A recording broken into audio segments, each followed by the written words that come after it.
నమస్తే. Welcome to mirror TV plus. Right. ఎటు చూసినా కూడా 'పుష్ప 2' మూవీ మీద రోజుకొక రకంగా ఆసక్తి మరింతగా పెరుగుతుంది. ఓ పక్క నుంచి చూస్తుంటే జనసేన పార్టీకి సంబంధించి కొంతమంది సినిమాని రిలీజ్ చేయనివ్వం. ఎందుకంటే ఇటు మెగా హీరోలకి సంబంధించి వాళ్ళ కాళ్ళు పట్టుకుంటే గాని, ఆ కాళ్ళు కడుక్కున్న నీళ్లు నెత్తి మీద జల్లుకొని కొంతమంది కామెంట్ చేస్తున్నారు. అండ్ ఇటు తెలంగాణ విషయానికి వచ్చేసరికి ఇటు స్మగ్లింగ్ విషయాలు కొన్ని బయటకొచ్చి అసలు దాని కాస్ట్ అంత కాదు ఇంత అని చెప్పేసి కొంతమంది రాజకీయ నాయకులు మాట్లాడుతున్నారు. రైట్. అసలు ఏం జరుగుతుందండి? మరో పక్క టికెట్ల విషయానికి వస్తే కనుక సామాన్యుడికి అందుబాటులో లేకుండా అసలు ఆకాశాన్నంతే ధరలు ఫస్ట్ టైం అంటే ఇంత పెద్ద సినిమాకి ఈ రేంజ్ లో టికెట్స్ అనేది అంటే ఎంటైర్ నా కెరియర్ లోనే నేను చూడలేదు. రైట్. ప్రస్తుతం మనతో పాటు ఉన్నారు ప్రొడ్యూసర్ చిటిబాబు గారు. ఒక్కసారి ఆయన అడిగి తెలుసుకునే ప్రయత్నం చేద్దాం. నమస్తే సార్.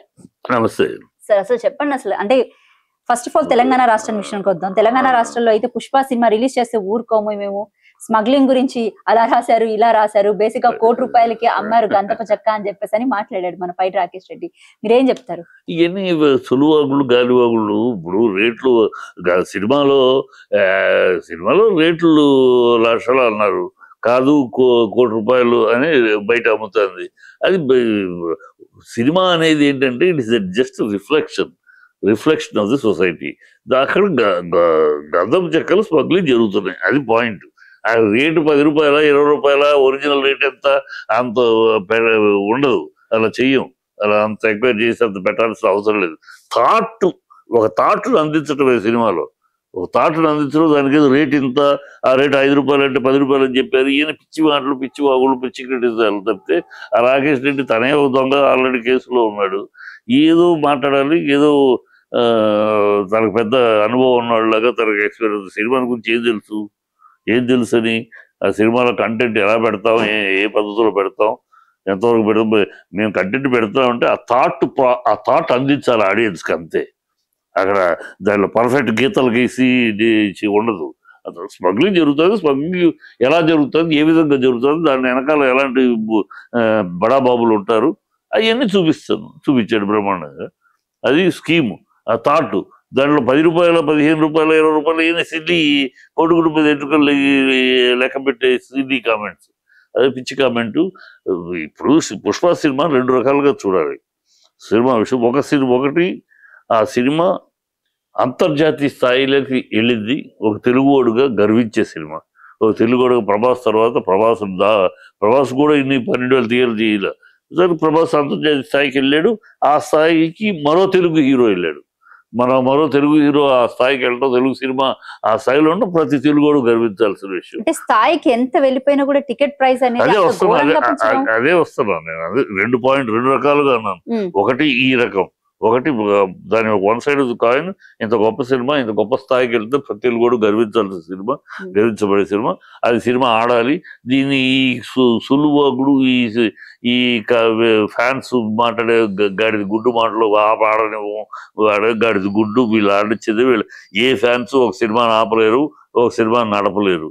ఏ ఫ్యాన్స్ కూడా చరిత్రలో లేదు. ఈ ఫ్యాన్స్ ఒక సినిమాని బాగాలేని సినిమాని కూడా నడిపారని. కానీ బాగా లేకపోతే వీళ్ళు రెండో షోకి రారు. ఫ్యాన్స్ ఉన్న అల్లరికి గోలకి కాకి గోలకి పనికి వచ్చే బాబు తప్పితే ఇంకోటి కాదు. ఎవరి వల్ల సినిమాను ఆపడం కుదరదు.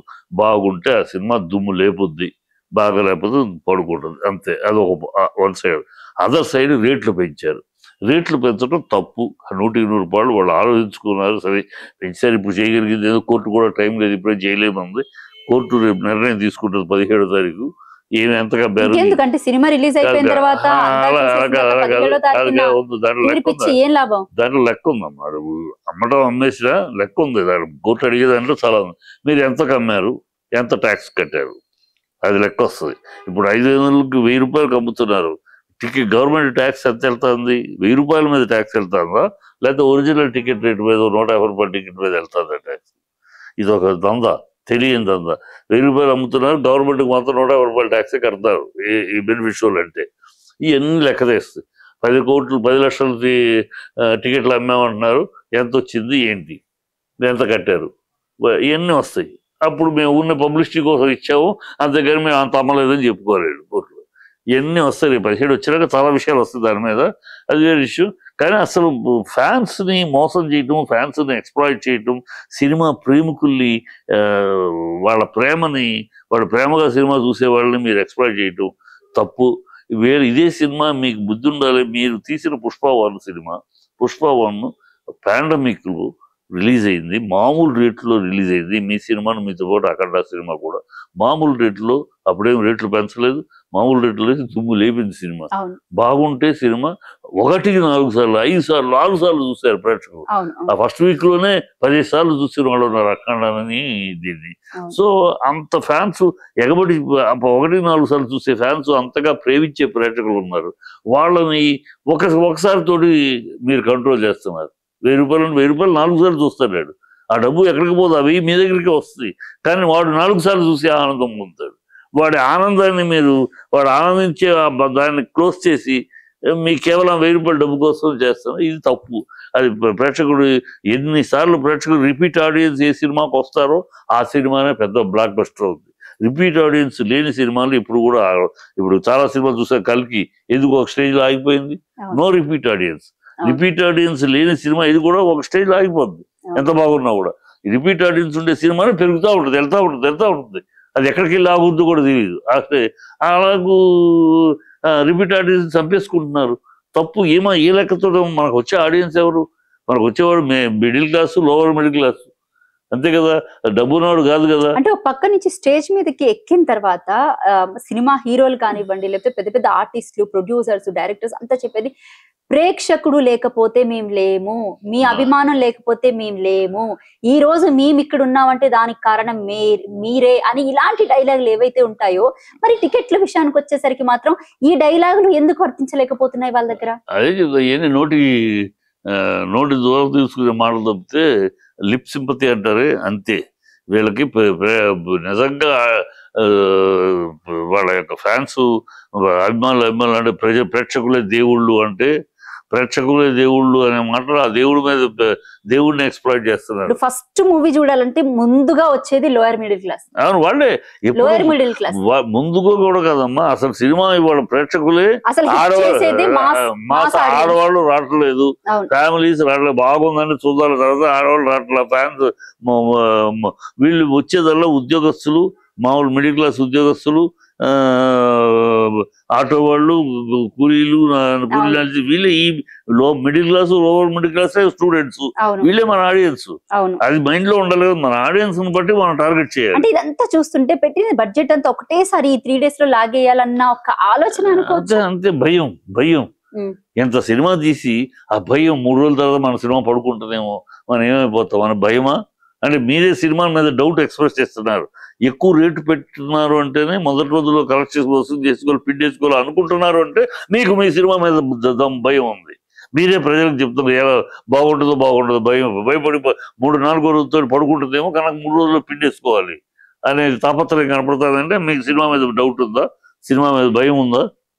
ప్రేక్షకులు కూడా అనుమానం కలిగిస్తున్నారు. అది తెలుసుకోవాలి. వీళ్ళు ఎప్పుడు రేట్లు పెంచుతున్నారు అంటే భయపడి సినిమా నిలబడదో లేదో అనుమానం, 3 రోజులకు వసూలు చేసుకోవాలి. రైట్. అంటే ఇప్పుడు అల్లు అర్జున్ మీద ఈ మధ్య కాలంలో ఈ తీవ్రమైన విమర్శలు ఏవైతే ఉన్నాయంటే, ఓ పక్క నుంచి వైసీపీ పార్టీకి సపోర్ట్ చేసినందుక, లేకపోతే చిరంజీవి వాళ్ళకంటే ఫస్ట్ నుంచి అంటే ఈ మధ్య కాలంలో బాగా యాంటీగా బాగా స్ప్రెడ్ అయ్యి ఇండస్ట్రీలో ఒక టాక్ అయితే గట్టిగా నడుస్తుంది. ఎందుకు దీని కారణాలు? ఇండస్ట్రీలో లేదమ్మా, ఇండస్ట్రీలో అంటూ అందరూ తెలుసు. అంటే ఇటు మెగా ఫ్యాన్స్, అల్లు ఫ్యాన్స్ అయిపోయారు. ఇక్కడ ఫ్యాన్స్ మధ్య తప్పితే ఇండస్ట్రీలో తెలుసు వాళ్ళంతా ఒకటి కూడా. నిన్నగా అన్స్టాపుల్ కూడా వాళ్ళ మామయ్య గురించి గొప్పగానే చెప్పాడు. వాళ్ళంతా ఒకటే, చిన్న ఒకటే తేడా ఉంటాయి, కుటుంబంలో ఉన్నట్టాయి. అది ఇండస్ట్రీకి తెలుసు. వాడు ఊనే మాట్లాడు. బయటికి ఈ ఫ్యాన్స్ అనే కాకులు కూసే కోతలు తప్పితే, జనసేన పార్టీ నాయకులు కొంతమంది ఎవరైతే నీ సినిమా రిలీజ్ చెయ్యనివ్వం, నువ్వు కానీ మెగాస్టార్ చిరంజీవి కడిగి నెత్తిన నీళ్లు పోసుకుంటే సినిమా రిలీజ్ అవ్వనివ్వం, ఆంధ్రాలో అసలు ఆడనివ్వం. ఈ మాటలనే ముండమోపులు ఎవరు? వాళ్ళకి ఎంత కెపాసిటీ ఉంది? వెంట్రుకు పేకలేరు వీళ్ళు. ఇలా వాగే ముండమోపులు వాళ్ళు, సన్నాసులు. వాళ్ళ వల్ల ఏమవుద్ది? ఒక సినిమాని వీళ్ళు ఎవరు ఆపగలటానికి? వీళ్ళు ఫ్యాన్సే, వీళ్ళు అసలు ప్రేక్షకులే కాదు. వీళ్ళు గాలి సోది వాగే సన్నాసులు తప్పితే వాళ్ళు ప్రేక్షకులు కాదు. సినిమాను చూసే ప్రేక్షకులు ప్రేమికులు లక్షల మంది ఉన్నారు. ఆ సినిమా థియేటర్కు చూడాలని ప్రేమతోటి సినిమా అంటే థియేటర్లో చూసి ఆనందించే ప్రేమికులు ప్రేక్షకులు చాలా మంది, లక్షల మంది, కోట్ల మంది ఉన్నారు. ఈ మొండమోపులు ఎవరు? ఈ సన్నాసులు. మేము ఆడినాం, వీళ్ళ చేతులు ఏముందని గడుగు గుడ్డు, వీళ్ళ దగ్గర ఏముందని అరుపులు కేకలకు పనికొస్తారు. వీళ్ళు ఫ్యాన్స్ అనే మాట ఫెనటిక్స్ అనే మాట నుంచి వచ్చింది. ఫెనటిక్స్ అనే ఇంగ్లీష్ పదం నుంచి వచ్చింది ఫ్యాన్.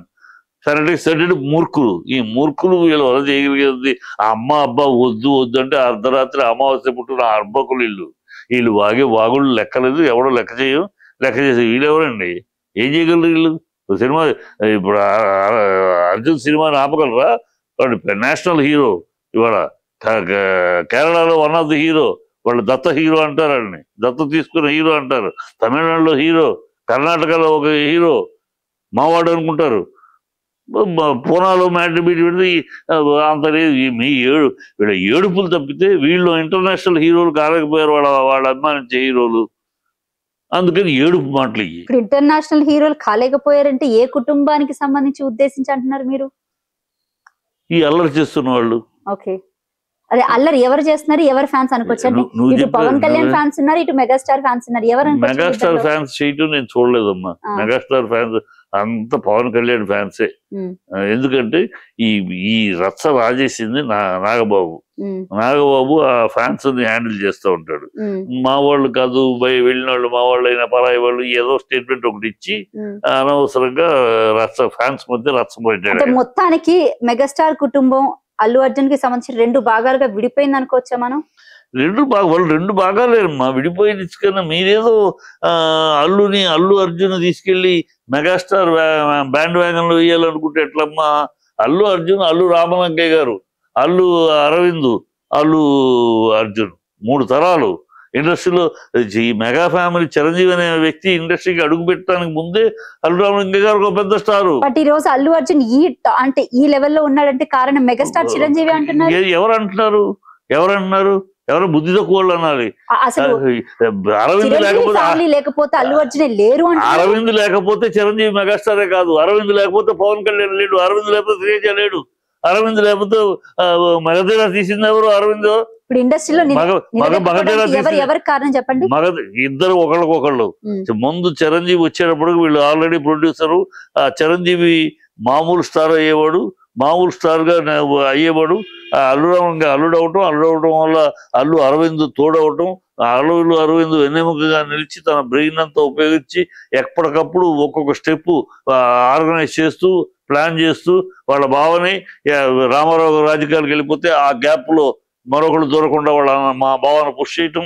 అలాగే కృష్ణ గారు గ్యాప్ వస్తే కృష్ణ గారు రాజకీయాలు వయసు అయిపోయి ఆయన కెరీర్ చివరి రోజులకు వస్తూ ఉంటే ఆ టైంలో ఆ గ్యాప్ను ఎవరు ఫిలప్ చేయకుండా, ఎవరు దూరకుండా చిరంజీవిని దాన్ని కూడా ఆకట్టుకునే ప్లానింగ్ అంతా బ్రెయిన్ మేధస్సు అంతా వాడాడు. అలా మేధస్సు వాడే ఇవాళ ఒక స్టార్ అయ్యేవాడు చిరంజీవి గారు. మెగాస్టార్ అని సౌదానికి ఎక్కాలంటే దానికి ఖచ్చితంగా అరవింద్ తోడు, అరవింద్ అనుభవం, అరవింద్ మేధస్సు ఉంది. సో వాళ్ళు ఆ తర్వాత ఆయన పెద్ద స్టార్ అయినా ఈయన పెద్ద ప్రొడ్యూసర్ అయ్యారు. ఒకళ్ళు ఇక్కడ ఆయన బట్టి ఈయన బట్టి ఆయన. అరవింద్ మెగాస్టార్ అల్లు రామలింగయ్య అల్లుడు కాకపోతే ఇండస్ట్రీకి అందరికి సొంతం అయ్యేవాడు కాదు. ఎప్పుడైతే అల్లు రామలింగయ్య గారు అల్లుడు అయ్యాడో ఇండస్ట్రీ మొత్తం మనవాడు. చిరంజీవి నిలబడ్డాడు అనుకుందాం. డెఫినెట్ గా వీళ్ళ వల్ల ట్రావెల్ జర్నీ అల్లు రామలింగయ్య తను వచ్చాడు, వేషాలు వేస్తా ఉన్నాడు, వీళ్ళగా గొడవ వేసాడు, డాన్సర్ చేస్తా ఉన్నాడు. అల్లు రామలింగయ్య గారు అల్లుడు ఎప్పుడు అయ్యాడో ఇండస్ట్రీ మొత్తానికి మన మనిషి అనిపించాడు. మనడయ్యా, మన అల్లు రామలింగయ్య గారి అల్లుడయ్యా, అట్లా చంద్ర బాగా చేస్తున్నాడు. అంటే ఆ కృతజ్ఞత భావం కూడా లేకుండా ఈ రోజు పాపం అల్లు అర్జున్ టార్గెట్ చేస్తారు అనుకుంటాం మనం. కృతజ్ఞత భావం చిరంజీవికి ఉందమ్మా. చిరంజీవికి ఇప్పటికీ అల్లు రామలింగయ్య గారు ఆ బతుకున్న ఎవరికి లేదంటారు మరి? ఈ ఫ్యాన్స్ అనవసరం రెచ్చగొట్టి వీళ్ళ ఫ్యాన్స్ రెచ్చగొట్టేది ఎవరు? నాగబాబు ఆయన రాజకీయం కోసం చేస్తున్నాడు. అయిపోయి వాళ్ళ రాజకీయ పార్టీ కోసం. అది చూడరాదు ఎంత మూర్ఖం అంటే. జనసేన అంటే ఏంటమ్మా ఇంగ్లీష్ లో ట్రాన్స్లేట్ చేస్తే పీపుల్స్ ఆర్మీ. మరి అర్జున్ ఆర్మీ అన్నాడని దాని మీద కేసు వేస్తున్నారు పోలీస్ స్టేషన్లో. బుద్ధి ఉందా? మీ పార్టీ పేరేంటి? మీ పార్టీ జనసేన అంటే పీపుల్స్ ఆర్మీ. అంటే తెలుగులో మీరు పెట్టుకుంటే తప్పు కాదు. తను ఇంగ్లీష్లో ఆర్మీ అన్నాడంట, ఆర్మీ ఒక పవిత్రమైంది, దాన్ని వాడుకుంటాడు. అంటే ఏదో ఒకటి చేయాలని ఈ కెలకటము కెలికి చేసిన తప్పితే ఎవరు వాళ్ళ కుటుంబంలో వాళ్ళందరికీ ఈగోలు ఉంటాయి, ఎవరికైనా ఉంటాయి ఈగోలు. నేను పెరగట్లేదు, అల్లు అర్జున్ ఎదుగుతున్నాడని ఈగోలు పెట్టుకున్నారు అంతే ఉంటాయి, ఆటోమేటిక్గా ఉంటాయి, ఎవరికైనా ఉంటుంది. ఎందుకుండదు, ఈగోలు ఉంటాయి. మనం కాలేకపోయాం, అదే లైన్లో ఉన్నాం కదా, మనం కాలేకపోయాం, తను అవుతున్నాడు, అది మనసులో ఉంటుంది. ఒక ప్రొఫెషనల్ ఈగో, ప్రొఫెషనల్ ఈర్ష్యాలు ఉంటాయి, దాన్ని మనం ఏం చేయలేము, ఎవరికైనా ఉంటాయి. రైట్, మీరు అన్నది కరెక్ట్. ఎందుకంటే ఎవరి ఫ్యామిలీస్ లో వాళ్ళకి చాలా ఇష్యూస్ ఉంటాయి, కాకపోతే దాన్ని బయటికి తీసుకొచ్చి ఇప్పుడు అది చేస్తున్నది నాగబాబు చేస్తున్నాడు. ఎందుకంటే నాగబాబు ఇప్పుడైతే అనవసరం కదా, చిరంజీవి గారు అప్పుడే కోపడితే ఆ ట్వీట్ తీసేసాడు అనుకో, కానీ అప్పుడు ఆ ట్వీట్ ఒక్కటిసార్లు రగిలిచ్చాడు. రైట్, రామ్ గోపాల్ వర్మ విషయానికి వస్తే అసలు ఏం చెప్తారు? ఎందుకంటే ఆయన కర్ర విరగదు, పాము సావదు, అసలు ఎవరిని ఉద్దేశించి అన్నాడు కూడా అర్థం కాకుండా ఒక ట్వీట్ అనేది పెట్టడం జరిగింది. ఏం చెప్తారు? అన్న బుద్ధిహీనమైన ట్వీట్ అని చెప్తారు. మీరైతే ఏం అడిగినా ఫస్ట్ అదే మాట అంటారు. బుద్ధిహీనం ఎందుకు అంటారంటే, బుద్ధిహీనం, బుద్ధి జ్ఞానం లేని ట్వీటర్. ఎందుకంటే నువ్వు అర్జున్ పొగడాలా, అర్జున్ నచ్చాడా నీకు, అర్జున్ బ్రహ్మాండం అని చెప్పు. వాళ్ళని విమర్శించాలా, అది విమర్శించు. రెండింటికి నీకు హక్కు ఉంది. వాళ్ళని విమర్శించే హక్కు, నీ ఇష్టం, నీ అభిప్రాయం చెప్తావు. ఇక్కడ మెచ్చుకునే హక్కు నీకు ఉంది. ఈ రెండింటిని మిక్స్ చేయటం ఎందుకు? వాళ్ళ మీద కోపాన్ని ఇక్కడ మెప్పుకుని రెండు మిక్స్ చేయటం ఎందుకు? అవసరమా? అనవసరం కదా అది. అజ్ఞానం అర్ధజ్ఞానంతో చేసే ట్వీట్. ఏదో మనం ఏదో కెలకాలి అని కెలికినట్టు తప్పితే ఎందుకు, ఏమవసరం? మరో మెగా, ఇక మెగా అంటే ఆయనే ఎవడన్నాడు? మెగానే. ఈ కృష్ణ గారు ఇప్పటికీ, కృష్ణ గారు చనిపోయారు కూడా సూపర్ స్టార్ కృష్ణ గారు పేరు అలాగే ఉంటుంది కదా, అలాగే మెగాస్టార్ ఉంటుంది. నటరత్న రామారావు గారికి అలాగే ఉంటుంది, నట సామ్రాట్ నాగేశ్వర గారికి అలాగే ఉంటుంది. ఈ మెగా లేడు, ఈ రాబోయే మెగా ఎవడన్నాడు? ఎందుకు ఈ మాటలు? అనవసరం మాటలు కదా, బుద్ధిహీనమైన మాటలు కదా అది. అందుకని నా అసహ్యమైన బుద్ధిహీనమైన కమెంట్స్ నువ్వు చెయ్యాలా, పొగుడుకో, నచ్చింది నేను ఇప్పుడు చెప్పలా. నేనేం అర్జున్ ఫ్యాన్ కాదు, మీ అందరికీ తెలుసు. కానీ అర్జున్ ఇవాళ హ్యాట్స్ ఆఫ్ అని చెప్తున్నా. ఎందుకంటే అర్జున్ సుకుమార్కి ఎందుకు చెప్తున్నా అంటే, అరే తెలుగు ఇండస్ట్రీ స్థాయిని తీసుకెళ్లారా పైకి. 12,000 థియేటర్ రిలీజ్ అవటం ఏంటయ్యా, ఏమిటి కని విన్నామా, కల్లో కూడా ఊహించామా? ఆ స్థాయికి తీసుకెళ్లారు, హ్యాట్స్ ఆఫ్. ఎంత స్థాయికి తీసుకెళ్ళినా కూడా టికెట్స్ ప్రైజెస్ మాత్రం కొంచెం ఆచితూచి అడిగి బాగుండేదేమో. అది అదర్ సైడ్ ఫస్ట్ సైడ్, ఈ సైడ్ తీసుకెళ్లారు, హ్యాట్స్ ఆఫ్, సల్యూట్. నా తెలుగు ఇండస్ట్రీ, నా ఇండస్ట్రీని ఇంత స్థాయికి తీసుకెళ్ళిన దర్శక హీరోలకి హ్యాట్స్ ఆఫ్ ఫస్ట్. తర్వాత రేటు పెంచడం ప్రొడ్యూసర్లు అరాలోచితంగా చేస్తున్నారు. ఎవరిని పోగొట్టుకుంటున్నారో వాళ్ళకి తెలియట్లేదు. ఏదో రేట్లు పెంచుకుంటే ఆ 3 రోజులు డబ్బులు వస్తాయన్నట్టు ఆడియన్స్ పోగొట్టుకుంటున్నారు. అంత రేటు పెట్టి సినిమా చూసే బదులు 3 నెలలు అయితే ఓటీటీలో వస్తుంది, 60 రోజులు వచ్చేస్తుంది. 2 నెలలు అయితే ఓటీటీలో చూసుకుందామని ఆగిపోతారు. మీరు అలాగూ థియేటర్కి వచ్చే ఆడియన్స్ని వెనక్కి పంపించకండి. ఆ మాత్రం ఆలోచన లేకుండా చేస్తారా తప్పు. మీ సినిమానే గతంలో ఇదే సినిమా పార్ట్ 1 మామూలు రేట్లో బ్రహ్మాండంగా ఆడింది కదా, చాలా బాగా ఆడింది. 30 కోట్లు. పాండమిక్ టైంలో అలాంటి అంత పెద్ద రేంజ్ అనేది అది మామూలు విషయం కాదు. మీతో పాటు మీరు అఖండ 2 బ్రహ్మాండంగా వచ్చేసింది. డి బ్రహ్మాండంగా. అప్పుడు రికార్డు కూడా ఒకే వారంలో 5 సార్లు చూసిన వాళ్ళు, 7 సార్లు చూసిన వాళ్ళు, రిపీట్ ఆడియన్స్ బ్రహ్మాండంగా ఎంజాయ్ చేశారు. వాళ్ళ 1,200 రూపాయలు టికెట్ పెట్టి చూడాలంటే నాలాంటి నేనే ఆలోచిస్తున్నాను వాస్తవంగా చెప్పాలంటే. నేను చెప్తున్నా ఇప్పుడు ఆన్ కెమెరా. అంతే, ఎవరు నువ్వే కదమ్మా, నువ్వు చూడలేవు. 1200 పెట్టి ఒక సినిమా కోసం ఒక టికెట్ 1200 పెట్టి ఒకటి చూడాలంటే ఎవరు చూస్తారు? ఎవరు చూడరు. వాళ్ళ పిల్లలు చూస్తారు, స్టూడెంట్స్. ఎవరిని ఆ డబ్బులు వాళ్ళ అమ్మ దగ్గర, నాన్న దగ్గర చేసే 500-600 అంటే ఏదో ఒకటి చేసి తెచ్చుకుంటారు. గవర్నమెంట్ ఇచ్చింది, ఏమని ఇచ్చింది? 150 రూపాయల టికెట్ దీన్ని 200 పెంచుకుంది, అంటే 350 ప్లస్ వాళ్ళ సర్వీస్ ఛార్జ్ అయితే మై బుక్ మై షోలో పెట్టుకుంటే 400. అది 700 ఏంటి, 800 ఏంటి, 1200 ఏంటి? ఈ 150 రూపాయల టికెట్ 500కి అమ్మటం ఏంటి? 550, 560 అటు నిన్న టికెట్ ఎట్లా అమ్ముతున్నారు? ఇవన్నీ వస్తాయి 17 ఖచ్చితంగా. తప్పది అసలు. ఈ రేట్లు పెంచడం కదా, నార్మల్గా ఉంటే బ్రహ్మాండంగా ఉంటుంది కదా థియేటర్. బ్రహ్మాండం చూస్తారు జనాలు, వచ్చి చూస్తారు, మళ్ళీ చూస్తారు. మళ్ళీ చూస్తున్న ఆడియన్స్ వల్ల మాగుతుటాకు పెరుగుతుంది, ఇంకా సినిమా ఇంకా బాగుంటుంది. అది తెలుసుకోకుండా వీళ్ళు ఎవరు మరి ఏదో ఎవరో ఎక్కిస్తే ఒక రికార్డు చేసాం, ఇది కూడా రికార్డు మన థియేటర్లు, పిచ్చి వేషాలు. Other side of the coin is that worst. Right. Thank you sir. Thank you so much sir. మీ విలువైన సమయాన్ని మాకు కేటాయించినందుకు.